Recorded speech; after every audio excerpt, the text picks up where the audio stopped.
Hello guys, I'm excited to be here with you. My name is Yaroslav Shmarov. Originally, I am from Ukraine. You might know me from the Super Rails YouTube channel. I've got more than 200 videos about all topics around Ruby and Rails on it.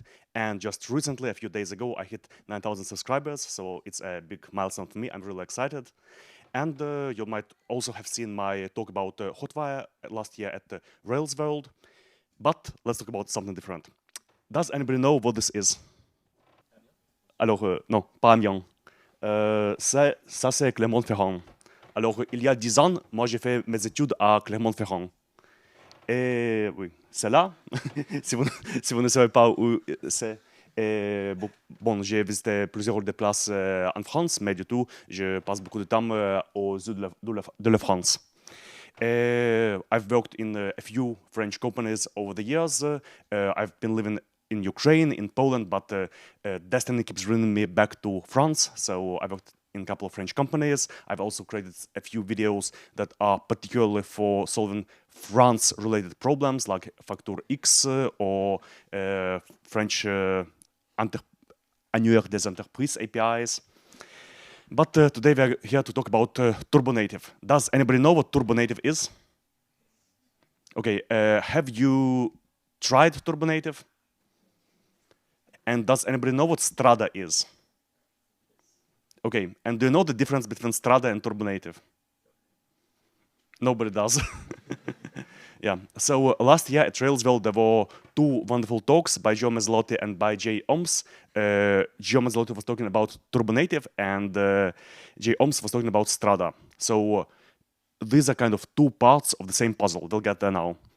So anyway, the two terms don't make any sense anymore. So Turbo Native is not a thing anymore. It doesn't exist. Strada doesn't exist anymore because now we have Hotwire Native. So they have kind of been merged together into Hotwire Native. Now I have created a few videos on my YouTube channel about how to build different things with Turbo Native. And now these kind of videos are outdated, but I'm very happy that they are outdated because Hotwire Native is much better than what Strada was and Turbo Native. Now, again, nobody knows the difference between Turbo Native and Strada, and this was part of the problem. So whenever you wanted to build a mobile application with Turbo Native, you needed to install Strada, and there were a lot of steps in the process. And like many people asked me on YouTube, what is the difference? Talking about Hotwire in general, I think this is more or less the Hotwire ecosystem. So you will always have Turbo Drive installed. You can use Turbo Frames, you can use Turbo Streams, you can combine them, but you don't have to combine them. And Turbo Native doesn't need Turbo Frames, doesn't need Turbo Streams, it needs Turbo Drive to function. And to make Strada work with Turbo Native, you will need some Stimulus.js. So this is more or less the way I see Hotwire in general. And whenever you wanted to create a new Turbo Native application, you would open, if you're building an iOS application, you would open Xcode, you would generate a new iOS application, you would install the Turbo Native library, you would install the Turbo Navigator library, it's another one, you would install Strada, and it was really, really hard. There was like a load of boilerplate work you had to do to start a new application. So this is just a bunch of files that I had to copy and paste from the documentation to install Strada into an application that I have started with the Turbo Native. Starting out was awful, horrible. Yeah, so basically we can say that Hotwire Native is the child of Turbo Native, of Turbo Navigator and Strada. And Strada doesn't exist anymore. It exists as bridge components. Now we'll come to that later. So has anybody ever developed anything in Xcode? It's okay, nice. It's basically the tool that you would use to build apps with Swift. So if you're building an iOS application, you will most likely be using Xcode and building there. Now here I have the Xcode editor running, and here I have superrails.com running as a Hotwire Native application. And when you work with Xcode, whenever you make some changes, you need to kind of relaunch the application for everything to be rebuilt. So this is like the basics of the ecosystem of like the way the development looks. Then what is Hotwire Native? Basically, you serve your Rails web application inside a wrapper. So here I have an example. In localhost, I'm just serving my local application. When I push my iOS application to production, I'm serving the production URL. And you see the top and the bottom are can be native elements, and the middle is just my web application. So you would usually have the top and bottom native, and middle is you're just serving your web application wrapped into an iOS or Android wrapper.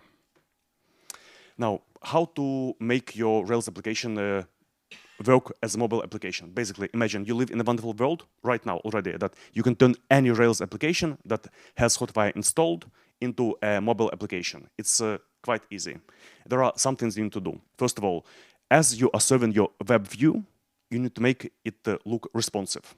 So first of all, make sure that your app looks okay on a small screen, not only on the wide desktop that you are using at work or at home.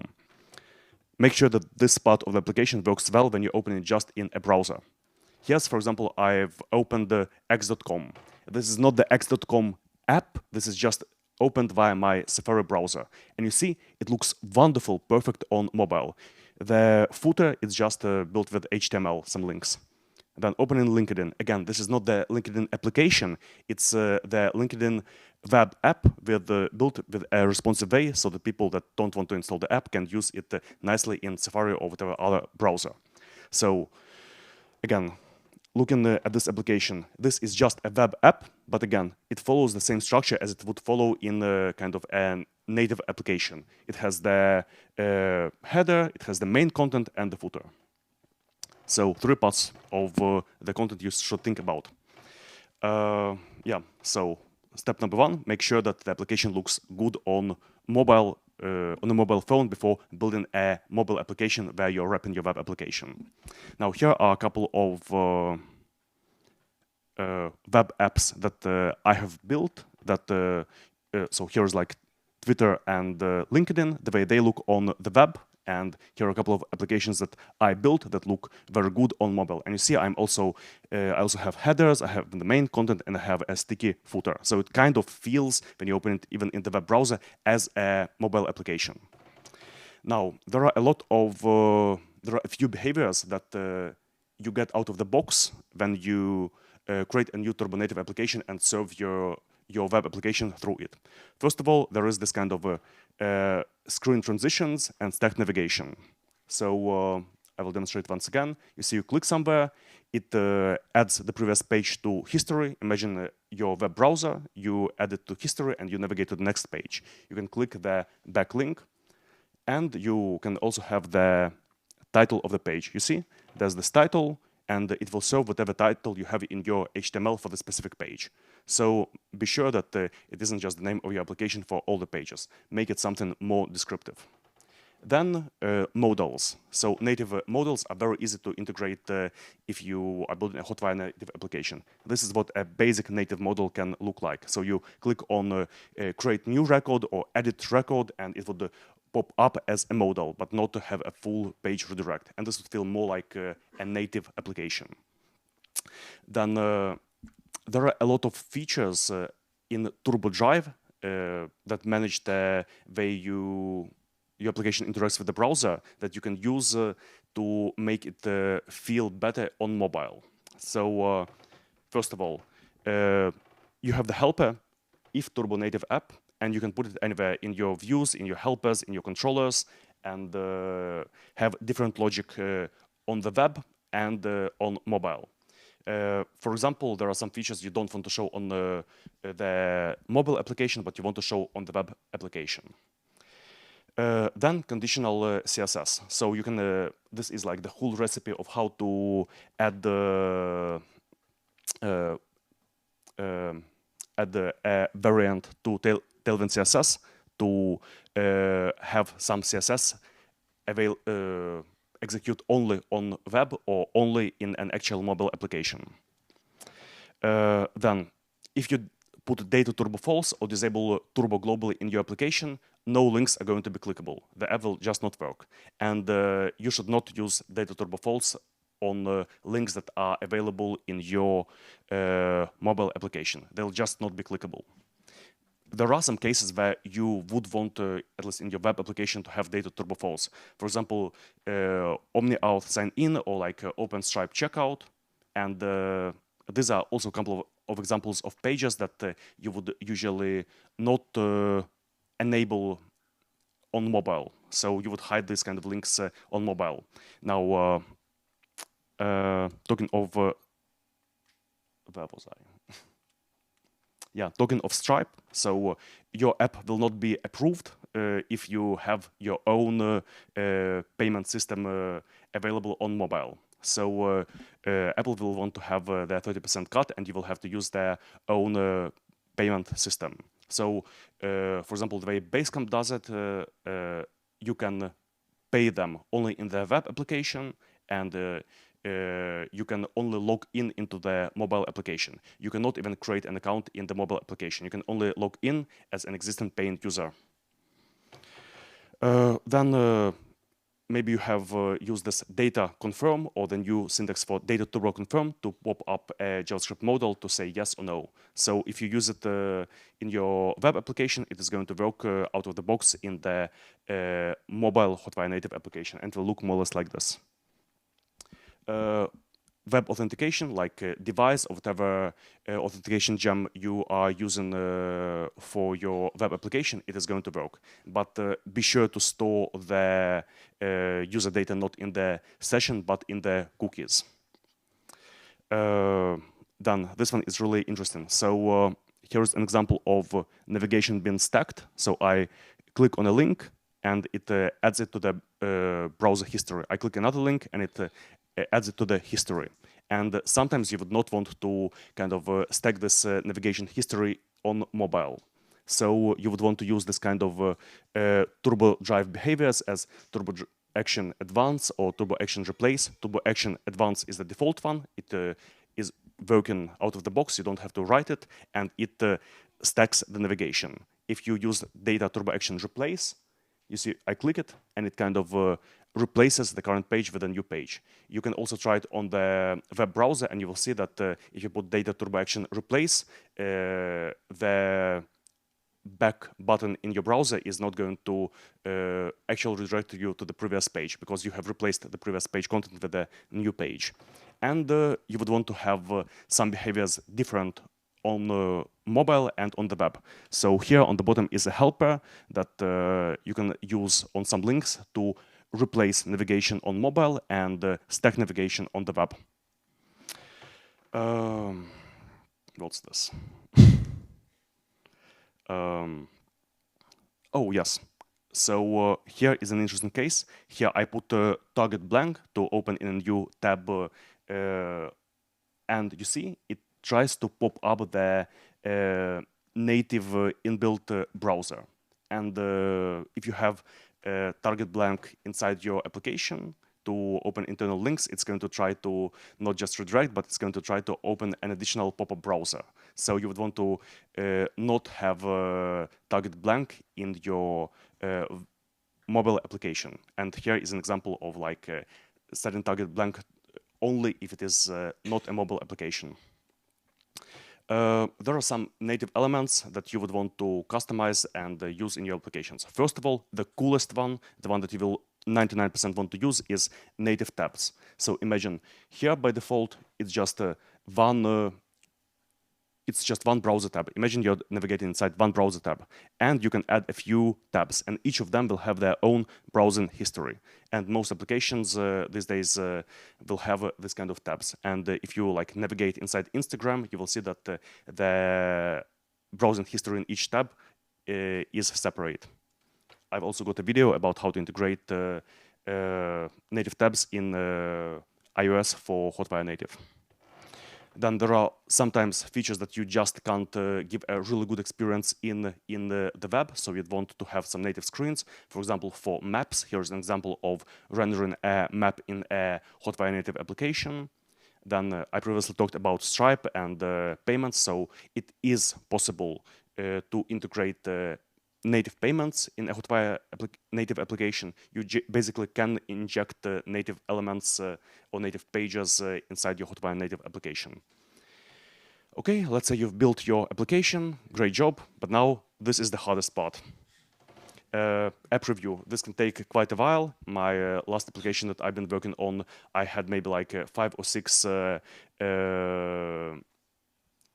big debates with the app review team on like different small things that they didn't like about launching it. But one thing that I mentioned previously, so try disabling billing logic in your application, make people check out in your web application, and use your mobile application as a reader app. And here are a couple of clauses from the Apple developer documentation that you can use to fight with the app review team. So you should explain them that according to your guidelines, this and this is possible. Now, there is a decent Turbo Native or Hotwire Native boilerplate. It's Jumpstart iOS. I used it for a couple of projects in the past. At the moment, the approach, the code base is a bit outdated, but you can still try playing with it, and it will help you launch an existing Rails application faster with Turbo Native, not Hotwire Native yet. It's not using Hotwire Native. Then there's another repository as Turbo Native Initializer. Again, this one is a bit outdated, but I envision that in the near future there are going to be new boilerplates with everything included, like tabs and other native behaviors that you can just plug into your Rails application and launch on iOS or Android. Then one thing I didn't talk enough in this presentation is Strada or bridge components. These are basically additional behaviors that you can add to your application, like native buttons or like native buttons, native navigations, and so on. I'm not going to talk about it this time, maybe next time. Then there's quite a bunch of applications that have already been launched on the App Store as like Android applications or iOS applications. All these applications are using the Turbo Native, so they're basically wrapping the web view and serving it as a native application. There's a bunch of them, and some of them even have the source code open, so you can see how they did it and learn from this.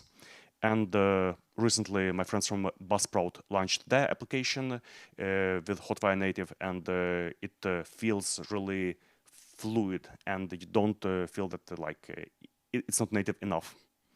Now, if you want to learn more about Hotwire Native, or if you want to discuss different problems that you are facing, I think the best place for discussions is the Discord of Joe Mazzilotti. Everybody who does Hotwire Native is there.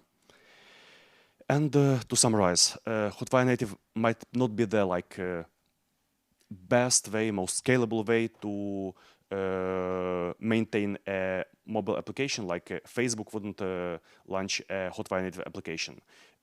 If your team has already 5 iOS developers, maybe they can just build a native application. But if you want to quickly launch your Rails application as a mobile application, I think it is the fastest way to launch it. Also, it is easy to maintain because whenever you push updates to your web view, your mobile application changes, and you don't have to resubmit to the App Store and go through the review process once again. Some bad things are that it is quite niche, so there aren't thousands, there are hundreds maybe applications that launched on the App Stores using Turbo Native. It's quite a new technology, and the community is quite small. Again, I invite you to visit superrails.com, and I've got a bunch of videos about Hotwire Native. These are the most newest ones that I launched after Hotwire Native was announced a month ago. So I invite you to learn Hotwire Native, launch your first iOS application with Hotwire Native. Just turn any of your Rails applications into a mobile application. It is really easy. You don't need to have great knowledge of Swift or of Kotlin for Android. You just stick the puzzles together. And again, at SuperRails, you can subscribe and have access to the source code of all the episodes. That's it. thanks for listening and ready for your questions.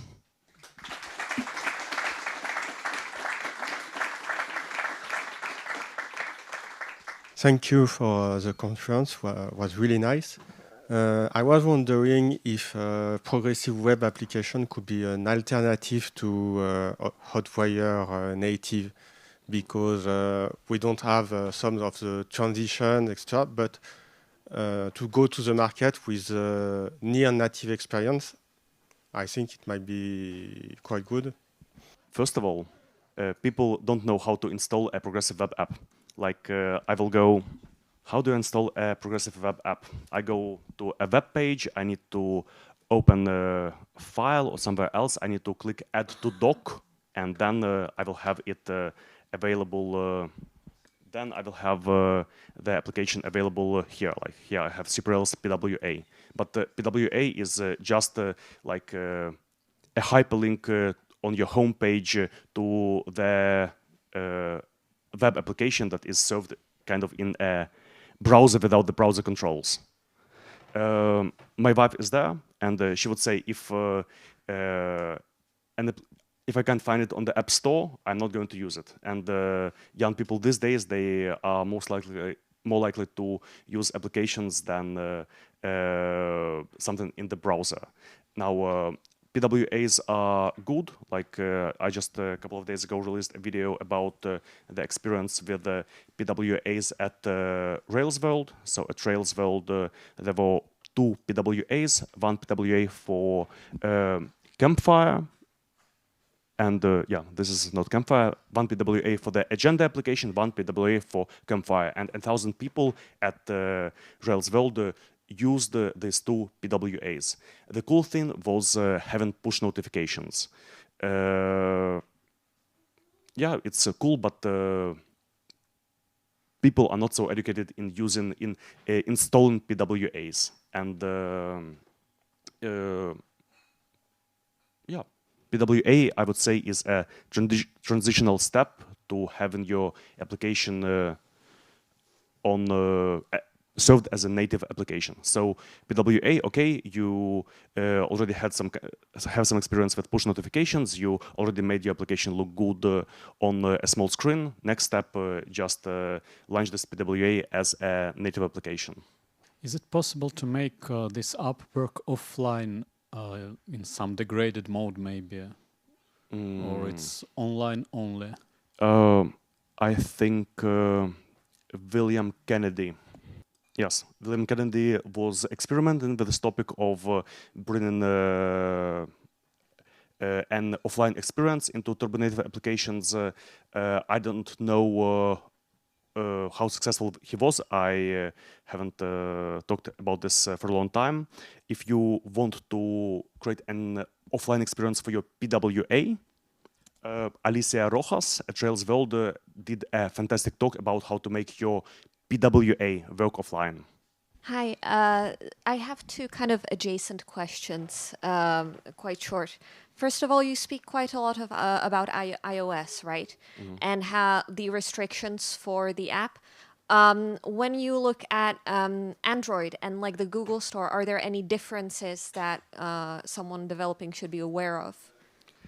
So there are 2 libraries. One is Hotwire Native iOS, and the other is Hotwire Native Android. One is in Swift, one is in Kotlin. The development experience is, more or less the same, but there is more documentation at the moment for iOS. And again, going back to William Kennedy, I think he has the most content and experience in building Android applications, but it would be more or less the same. Cool.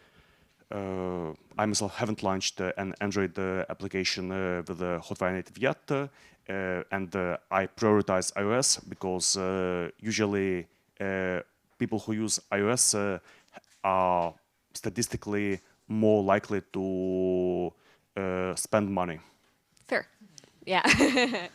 And a very quick other question. I've developed a little tiny bit with React Native, and I've had some issues, and this is not really tied to Hotwire, but I have had some issues with Tailwind not working the same way as it does on browser. Do you by any chance know if it's the same way in Hotwire? Have you ever had trouble with Tailwind CSS classes not working properly? No, not really. Okay, fair enough. Basically, it's just serving your web view. The way it looks on a small screen, like on your web browser in the mobile, the same it's going to work and look in the Hotwire Native application. Fair enough. Thank you very much. Thank you. Oh, and also awesome talk. Thank you. Quick question also. Know nothing about React Native, but I have some colleagues who use it. And I understand it's a bit closer to native, like we have push notifications, things like that. What I'm curious about is, do you know by any chance how we could maybe have a Hotwire Native application mixed up with the React Native application for like to use some of the functionality of React Native, but using Hotwire Native at the same time? Do you have any lead or ideas about doing something like this? I can't answer this question in the right way. Okay, thanks. I know that in Hotwire applications you can have some React components, so it's like you can have some React pages. I haven't tried mixing React Native and Hotwire Native. Yeah, I don't know if it's a good idea anyway, but just curious. Thank you. So thank you for your talk. My question is, we know that it's challenging for the mobile applications to get accepted by the stores, iOS or Google Play. My question is there any issue coming from the Turbo Native for the apps to be accepted on the stores? The main issues would be around the functionality of your application. So, for example, if you have the sign in with Google button, they will also request to have a sign in with the Apple button. Then another thing is with the payments. Another thing is, so like you have to go through either having a reader application as Basecamp does, so people can check out on the web and only log in the mobile. So it's payments, it's login options, it's again, maybe you have a gambling application or some kind of other restricted topic, then you might have problems there. But it would be mostly about the features of your application that they will scrutinize and not the way it's coded. Okay, guys, thanks a lot for your attention.